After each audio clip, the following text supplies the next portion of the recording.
संपूर्ण भाषण हे फक्त काँग्रेसचा विरोध करण्यामध्ये म्हणजे केलं.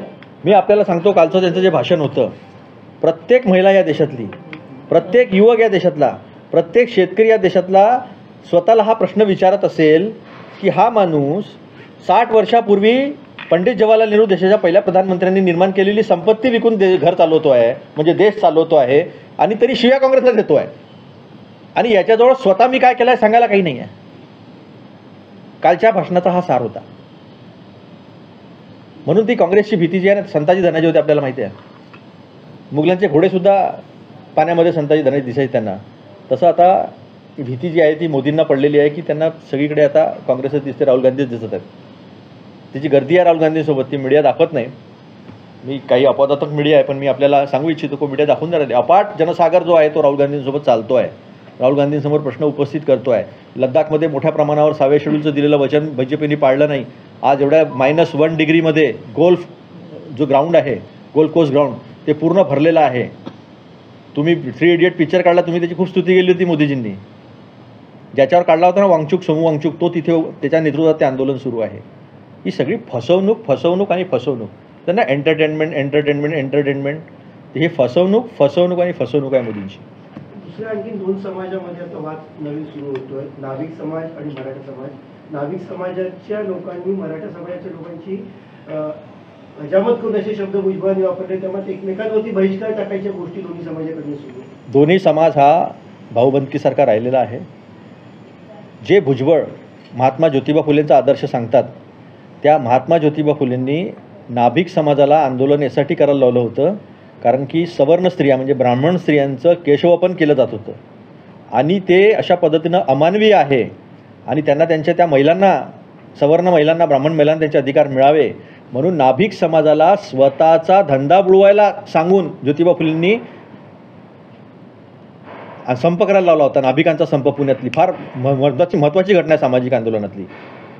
त्यांचंच नाव घेणारे भुजबळ आज 2 समाजामध्ये वितुष्ट निर्माण करण्याचा जर प्रयत्न करत असतील ते अतिशय चुकीचं आहे. हे सगळा समाज हा वारकरी संप्रदायाच्या सामाजिक संस्कृतीला वाहिलेला आहे. सगळे एक दुसऱ्याला माऊली म्हणतात, सगळे एक दुसऱ्यात देव शोधतात. त्यामुळे ओबीसी समाज असेल, मराठा समाज असेल, नाभिक असेल, सगळे जे काही जेवढा आपला समाज आहे तो गुण्यागोविंदानं गावात राहणारा आहे. तो राजकीय फायद्यासाठी कोणी ही सामाजिक विण शाहू फुले आंबेडकरी छत्रपती शिवाजी महाराजांच्या विचाराची कोणी उसवण्याचा प्रयत्न करू नये. सामान्य माणूस याला दाद देणार नाही. महिला सुरक्षेच्या संदर्भामध्ये आमची महिला टीम बघा तुम्ही जोमाने लागलेली आहे. सरकार कमी पडलं तरी काँग्रेसचं महिला आघाडी जी आहे ती नक्कीच पुढे येऊन सरकारला बाध्य करेल अशा पद्धतीची ग्वाही आज महिला अध्यक्ष सन्मान्य सवालाखिता यांनी दिलेली आहे. एक महत्त्वाची गोष्ट आहे की सगळ्या अनुषंगाने, केवळ महाराष्ट्र नाही तर देश आज सगळ्या अनुषंगाने अडचणीमध्ये आलेला आहे.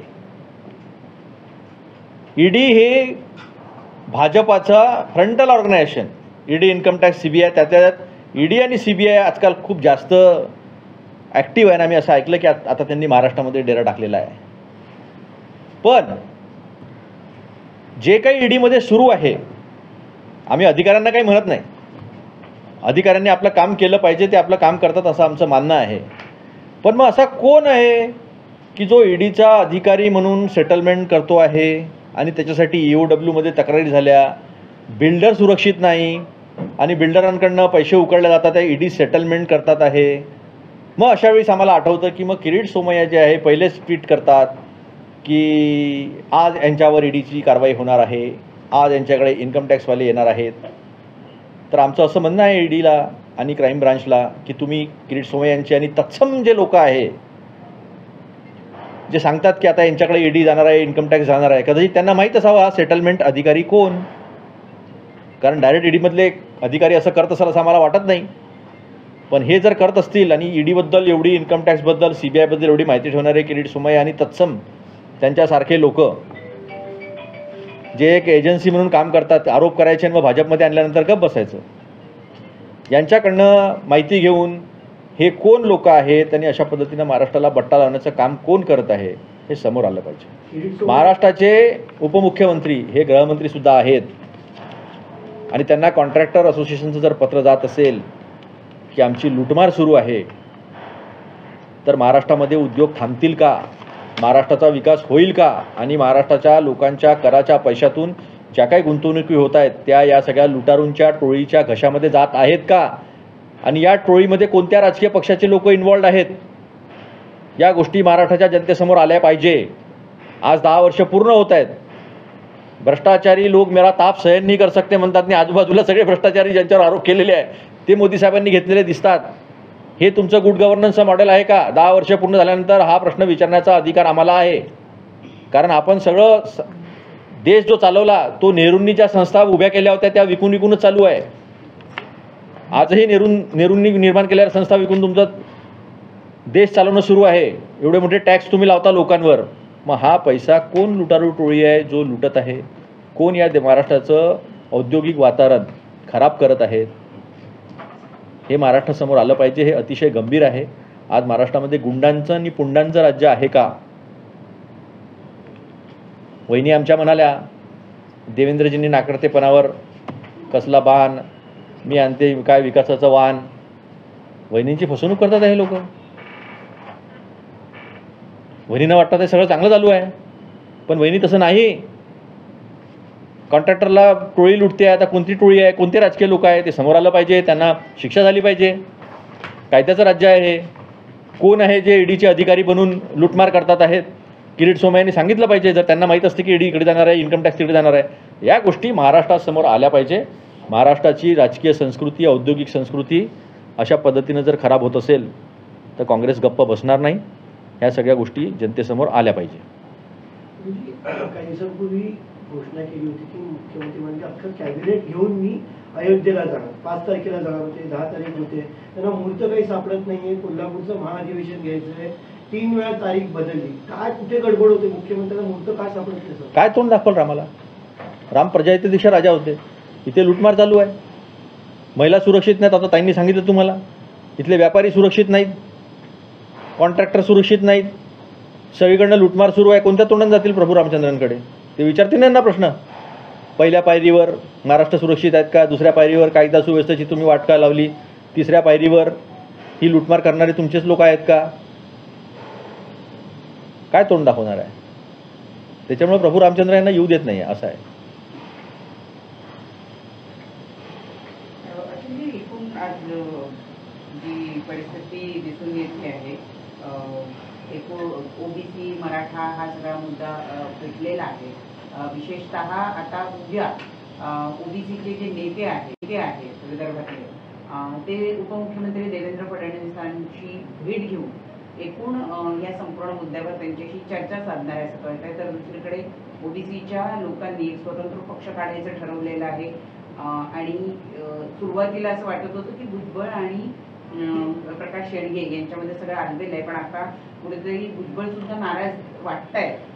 काय सांगाल या एकूण सगळ्या मुद्द्यावर? कारण काँग्रेसचा स्पष्ट आरोप आहे, भाजप ओबीसी आणि मराठा यांच्यामध्ये वितुष्ट निर्माण करून महाराष्ट्रातलं शाहू फुले आंबेडकरांचं, छत्रपती शिवाजी महाराजांचं राज्य अशांत करत आहे. आज डबल इंजन, ट्रिपल इंजन, 4थं इंजन, 5वं इंजन, हे काय मंजन कराडी आहे का? 50% तुम्ही मर्यादा काढली तर एक समूह दुसऱ्या समूहाच्या समोर देशभरात येणार नाही. आणि ही 50% मर्यादा काढण्याचे अधिकार कोणाकडे आहे? हे पार्लमेंटकडे आहे. अजूनही 2 दिवस आहेत. मागे पण आम्ही सांगितलेलं होतं, सुप्रीम कोर्टाने मराठा आरक्षण नाकारताना 2 गोष्टी सांगितलेल्या होत्या. एक तर तुम्हाला अधिकार नाही आहे, केंद्राने अधिकार काढून घेतले होते. आमच्या देवेंद्र भाऊला माहीतच नाही आपल्याला अधिकार नाही आहे म्हणून. 18 ऑगस्टला अधिकार काढून घेतले साहेबांनी. 29 ऑक्टोबरला आरक्षण दिलं. मग सुप्रीम कोर्टाने आठवण करून दिली की तुम्हाला अधिकार नव्हता. 102वी घटनादुरुस्ती यांनी केली होती. मग 127वी घटनादुरुस्ती केली. मग 127वी घटनादुरुस्ती केली त्याच वेळेस तुम्ही 50%ची कॅप का नाही केली? तुम्ही इकॉनॉमिकली वीकर सेक्शन EWS तुम्ही 50%ची मर्यादा ब्रीच केली.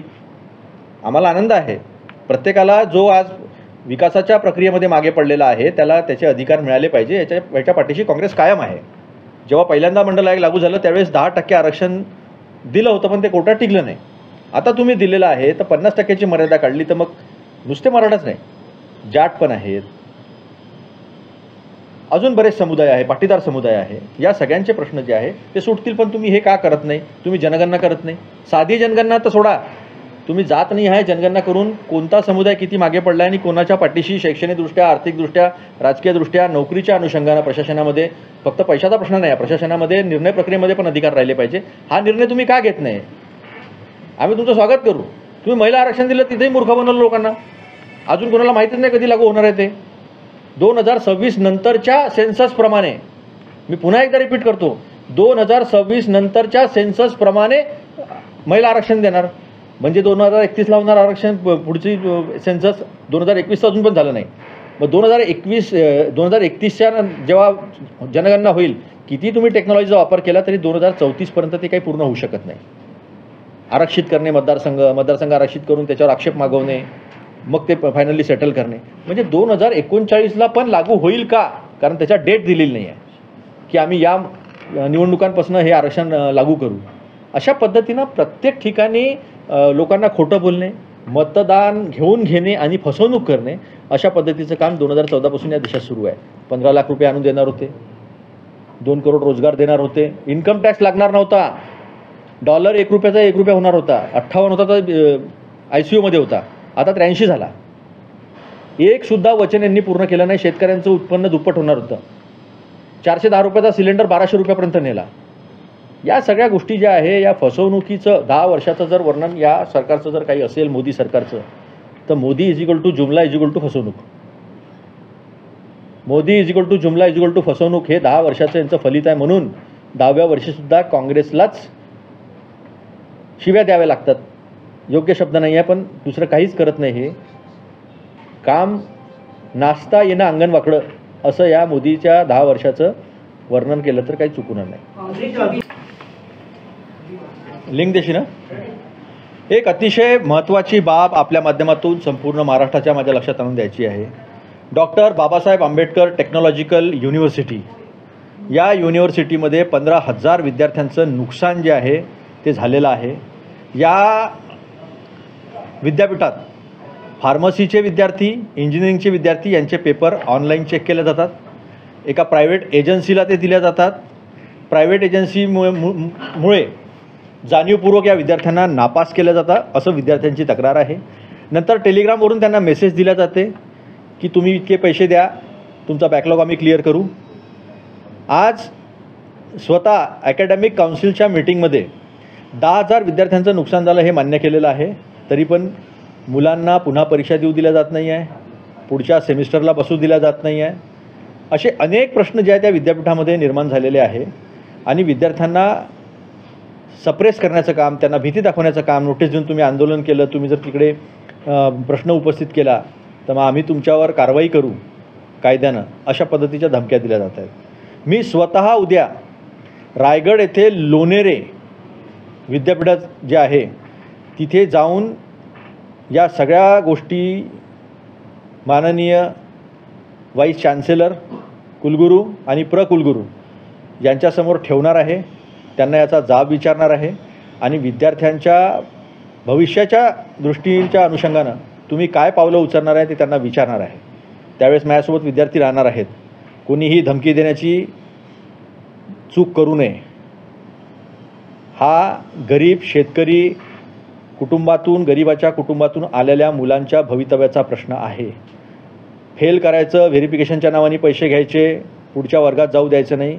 याच्यात फक्त विद्यार्थ्याचं नुकसान नाही, तर याच्यामध्ये सगळ्यात महत्त्वाची गोष्ट त्या विद्यापीठातून उद्या झालेल्या इंजिनियर्सला, अशा पद्धतीनं बदनाम झालेल्या विद्यापीठाला, त्या मुलांना कोणी नोकरी देणार का, त्या विद्यापीठाच्या क्रेडिबिलिटीचाही प्रश्न आहे.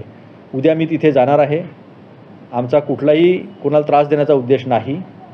हा प्रश्न गंभीर आहे. गरीब विद्यार्थ्यांना आर्थिक आणि मानसिक तणावातून जावं लागत आहे. त्या संदर्भातले प्रश्न त्यांच्यासमोर ठेवणार आहे. एक छोटंसं आंदोलन करणार आहे. माझी विनंती आहे, कधी तलाठ्यांचे पेपर फुटतात, त्याच्यामध्ये कधी फ्रॉड होतात. एकाच घरातले 3-3, 4-4 लोक कसे पास होतात त्यांना विचारलं तर त्यांनी कधी अभ्यास केलेला नसतो. सातत्यानं प्रत्येक परीक्षेचे पेपर फुटतात. तुम्ही जागा काढत नाहीत, तुम्ही भरती करत नाहीत. आता मुलांच्या शिक्षणावर सुद्धा तुम्ही जर वरवंटा फिरवणार नसाल तर काँग्रेस ते काही सहन करून घेणार नाही. उद्या जातो आहे. कुणीही कायद्याच्या नावाखाली अडवणूक करण्याचा प्रयत्न करू नये ही विनंती आहे.